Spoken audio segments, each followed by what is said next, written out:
boyfriend that they know of. And I was in my last video that I filmed before I had to end it. I kind of said that's sort of typical, right? Like, I don't think that meant that she wasn't dating. It's just that she wasn't sharing it with her parents, and she's a 32-year-old woman, so I feel like normal that she's not sharing who she is or isn't dating at that time.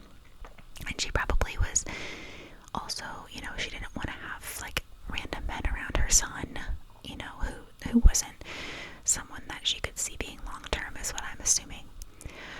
So months before her abduction, she received some strange phone calls from an unidentified male, allegedly, and the caller professed his love for her and also his intent to end her life.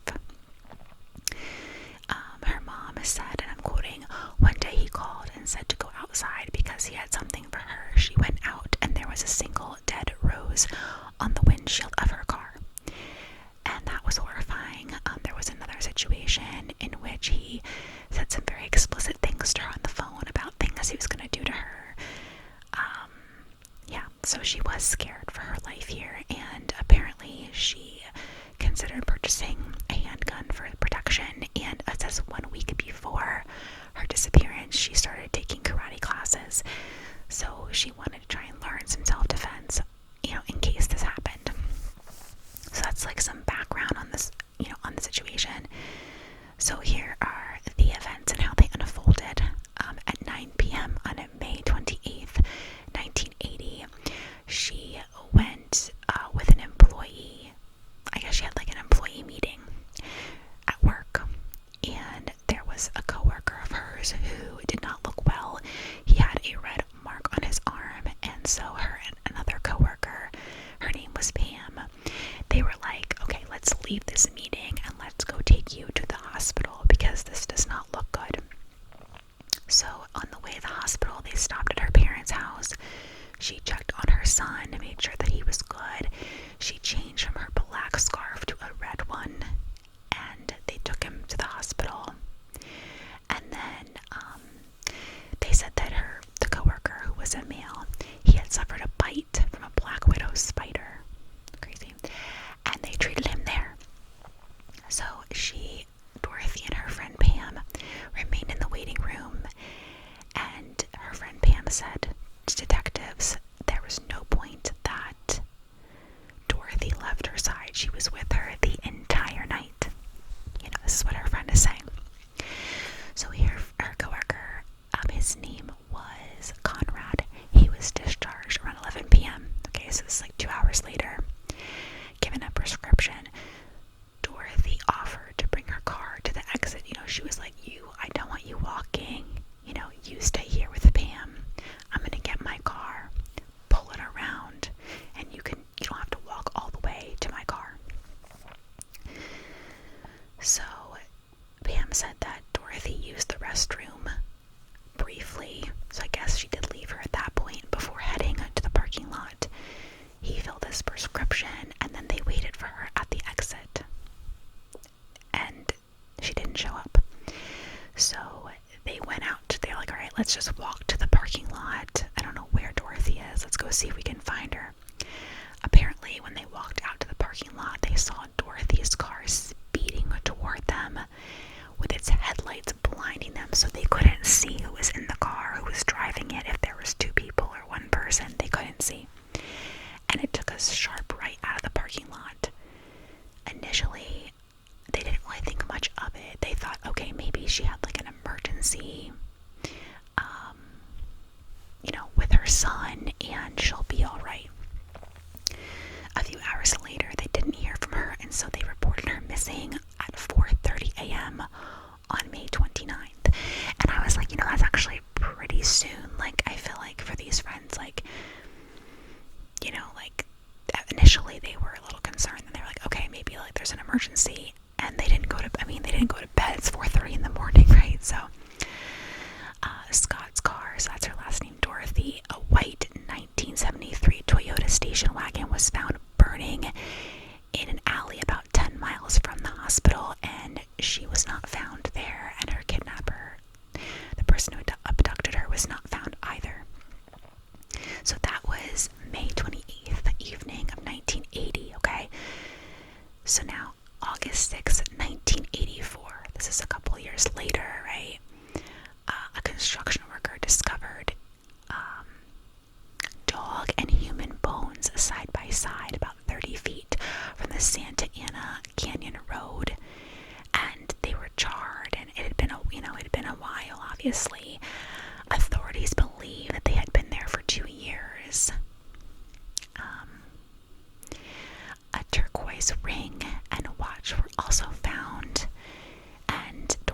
mother said that the watch had stopped at 12:30 a.m. on May 29th, about an hour after her two friends saw her vehicle. And then August 14th, a couple of days later, the remains were identified as Dorothy's based on the dental records. And the autopsy could not determine the cause of death at this point. It had been a while. And there was a memorial service that was held. So this brings us back now. So we know that Dorothy was getting these strange calls. She was getting concerned about who this man was, or maybe she knew the man, I'm not sure. But clearly it was concerning to her and she was scared. A week after her disappearance, this is before her body is being found, right? A week after, her parents received a phone call from an unidentified man who said, "I've got her," and hung up the phone. The same man called almost every Wednesday afternoon. How horrible is this for the parents? How absolutely horrible. He would either say that he had her or he had, taken her life. And the calls were brief. He would just say something and hang up. And usually it was when her mom was home alone. One time in April of 1984, so this is before she was found, but years later, he called during the evening and Dorothy's dad answered. And after that, the calls stopped. He stopped calling after that. After her remains were found, they started receiving the calls again, and police did install a voice recorder, but they could not trace the number because the man never stayed on the line long enough. Likely he would just call and say what he had to say, and then he would hang up, but he probably made sure that someone picked up the phone. So there was a motive that was brought up. 1 second, guys. Okay, you guys, I had to reposition because I was sitting on my knees. I don't know about you guys, but I cannot do that for a long period of time, and I should know that by now. Anyway, so there was a possible motivation in her murder that came up in June 12th of 1980. So this is like, what, a month after she's been missing-ish. Not even a month, right? She went missing in May. End of May 28th. Okay, so an unidentified man called the front desk at the Orange County Register, which had run a story that day about the case. And the editor told the police that the caller said, and I'm quoting, I don't want to use the word, but I ended her, okay? I ended her. He said her name, Dorothy Scott. She was my love. I caught her cheating with another man. She denied having someone else, so I blanked her.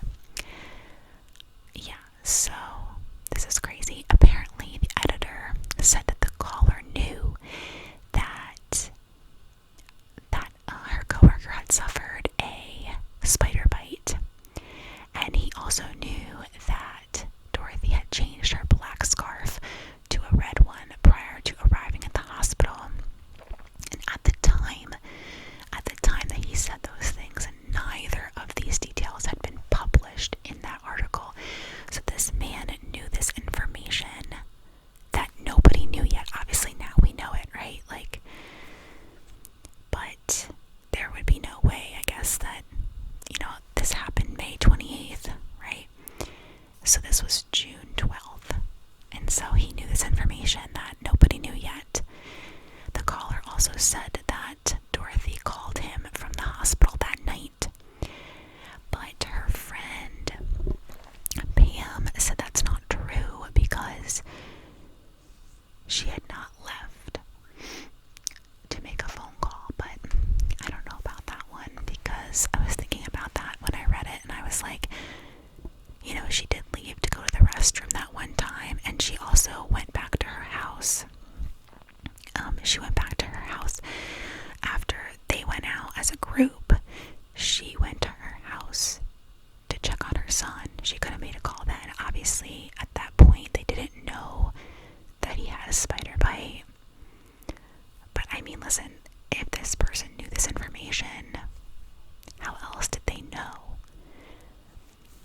So, but yeah, the investigators believe that this person was responsible for Dorothy's death, and honestly, yeah, I think that Dorothy had a stalker, and I think that this person went to great lengths to try and find her and scare her, and maybe they wanted a relationship with her, and she was not interested in them like that, and, you know, they were persistent. It's kind of interesting that, you know, nobody seems to, like, know who this man is. Like, you would think if she had some close friends, they would know there was this guy who was harassing her, and, you know, she thought it could be this guy named X, or it was this man who she went on a date with or something, but there's, like, no information about that, so I don't really know at that point. But no arrests have been made in the case. We know that obviously she was murdered, and horrible. I don't know, what do you guys think? I am on Reddit right now, and people are giving it a background story and talking about it.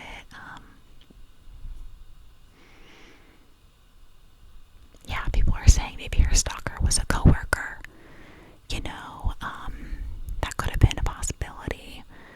Let me pause this real quick while I read that.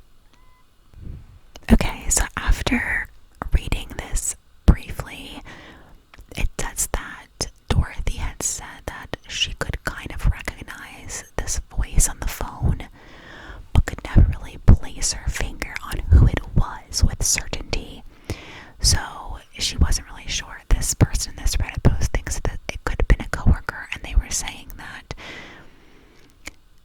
I believe no one has discussed, or I've never seen it brought up anywhere, is that Dorothy noticed her fellow employee, who was a man, was getting sicker and sicker during this meeting, and there was a red mark that was beginning to form on his arm. Could this man have been a coworker and been in the meeting and noticed the way that Dorothy was looking at this employee? I don't know. I mean, I feel like that's kind of far-fetched a little bit, but, you know, I don't know.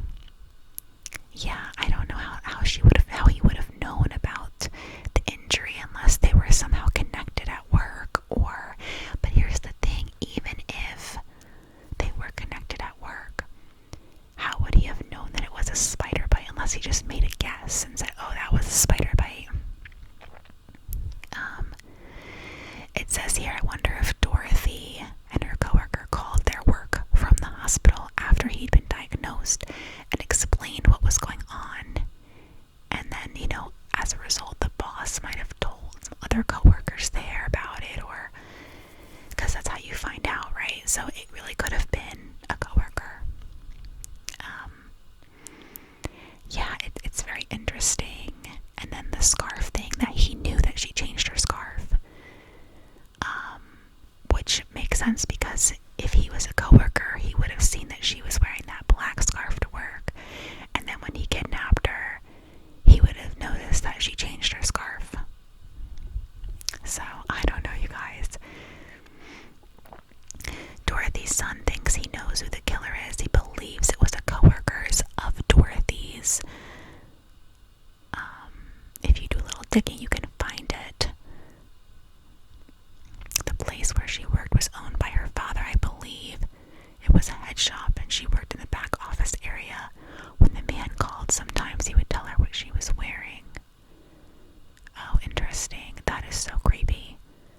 I don't know. This is definitely one of those things where it's like, it really scares you, because it's like you could get the attention of somebody who is just completely a psycho, and there's nothing that you could do to make this better. Like, I mean, you could pretend to want to be with them, but it's like, that's the thing, like, these people, it's never enough for them, and they just become obsessed with you.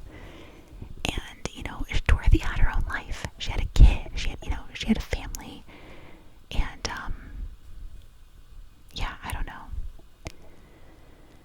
There's a lot of speculation on who it could have been, but it has not been confirmed but